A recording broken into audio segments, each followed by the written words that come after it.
और मैं श्रुति। चुनाव चाहे लोकसभा का हो या राज्यों की विधानसभाओं का, सभी पार्टियां इसे जीतने के लिए पानी की तरह पैसा बहाती हैं। आपको बता दें कि इन विधानसभा चुनाव में आपके मन में ये सवाल जरूर उठा होगा कि इस चुनाव पर कुल कितना खर्च आया होगा। तो आपको बताते चलें कि चुनावी गतिविधियों पर नजर रखने वाली संस्था एसोसिएशन फॉर डेमोक्रेटिक रिफॉर्म्स यानी ADR ने सन 2017 में जारी रिपोर्ट में बताया था कि देश की 7 राष्ट्रीय और 16 क्षेत्रीय पार्टियों ने यूपी, उत्तराखंड, मणिपुर, पंजाब और गोवा में कुल 494.36 करोड़ रुपए खर्च किए थे।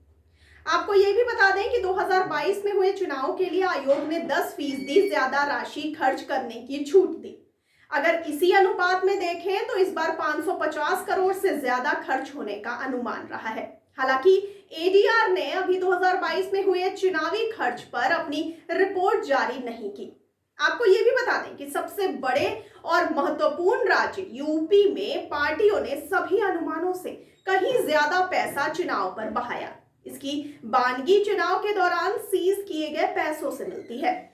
3 मार्च सन 2022 तक यूपी में कुल 328.33 करोड़ रुपए सीज किए जा चुके थे, जो सन 2017 के चुनाव में महज 193.29 करोड़ थे। अगर इतनी बड़ी राशि जब्त हुई है तो आसानी से अनुमान लगाया जा सकता है कि खर्च कितना हुआ होगा। आइए अब जान लेते हैं कि केवल यूपी में कितने खर्च हो सकते हैं। आपको बता दें कि एक अनुमान के मुताबिक इस बार सिर्फ यूपी के विधानसभा चुनाव में 4000 करोड़ से भी ज्यादा की राशि खर्च होने का अनुमान है। हालांकि ऑफिशियल आंकड़ों से कुछ अलग की गिनती रहती है, लेकिन हकीकत इससे काफी परे है। सन 2017 के विधानसभा चुनाव के बाद CMS पोल स्टडी में सिर्फ उत्तर प्रदेश में ही 5500 करोड़ रुपए खर्च होने का दावा किया गया था। और आइए अब जानते हैं चुनाव व्यय सीमा के बारे में। आपको जानकारी के लिए बताते चले कि यह वह राशि है जो एक उम्मीदवार द्वारा अपने चुनाव अभियान के दौरान कानूनी रूप से खर्च की जा सकती है, जिसमें सार्वजनिक बैठकों, रैलियों, विज्ञापनों, पोस्टर, बैनर, वाहनों और विज्ञापनों पर खर्च शामिल होता है। आपको बता दें कि जन प्रतिनिधित्व अधिनियम यानी रिप्रेजेंटेशंस ऑफ पीपल एक्ट यानी RPA 1951 की धारा 77 के तहत प्रत्येक उम्मीदवार को नामांकन की तिथि से लेकर परिणाम घोषित होने की तिथि तक किए गए सभी व्यय का एक अलग और सही खाता रखना होता है।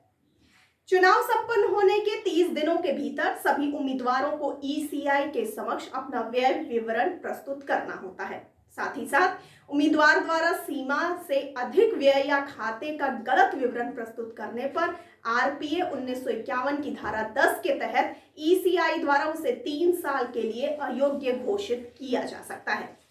और आइए अब जान लेते हैं कि ये पार्टियां कमाती आखिर कहां से है। आपको बता दें कि राजनीतिक पार्टियों की कमाई का सबसे बड़ा सोर्स चुनावी बॉन्ड होता है। जी हाँ, ये बैंकों से मिलता है। इसे ऐसे समझिए कि किसी व्यक्ति ने SBI से चुनावी बॉन्ड खरीदा और उसे किसी पार्टी को दे दिया। ये बॉन्ड 1000 करोड़ रुपए से लेकर 1 करोड़ रुपए तक का हो सकता है। आपको ये भी बताते चलें कि 2019-20 में बीजेपी को 3623 करोड़ रुपए की कमाई हुई थी। इसमें से 2555 करोड़ रुपए तो सिर्फ चुनावी बॉन्ड से आए थे। वहीं कांग्रेस को 3.17 करोड़ रुपए चुनावी बॉन्ड से मिले थे, जबकि पार्टी की कुल कमाई 682 करोड़ रुपए से ज्यादा थी। आपको बता दें कि चुनावी बॉन्ड के अलावा डोनेशन, क्राउड फंडिंग और मेंबरशिप से आने वाली रकम भी राजनीतिक पार्टियों की कमाई का बड़ा सोर्स होती है। इसके अलावा कॉर्पोरेट डोनेशन से भी पार्टियों की कमाई होती है। इसमें बड़े कारोबारी पार्टियों को डोनेशन देते हैं। तो आपको इस समूचे विवरण को लेकर के क्या कहना है, आपकी क्या राय है, हमें कमेंट सेक्शन में कमेंट करके जरूर बताइए। और साथ ही साथ हमारे चैनल को इसी तरह लाइक, सब्सक्राइब और शेयर करना तो बिल्कुल न भूलिए। और मुझे दीजिए इजाजत, लेकिन आप बने रहिए द फुल छड़ी के साथ। धन्यवाद।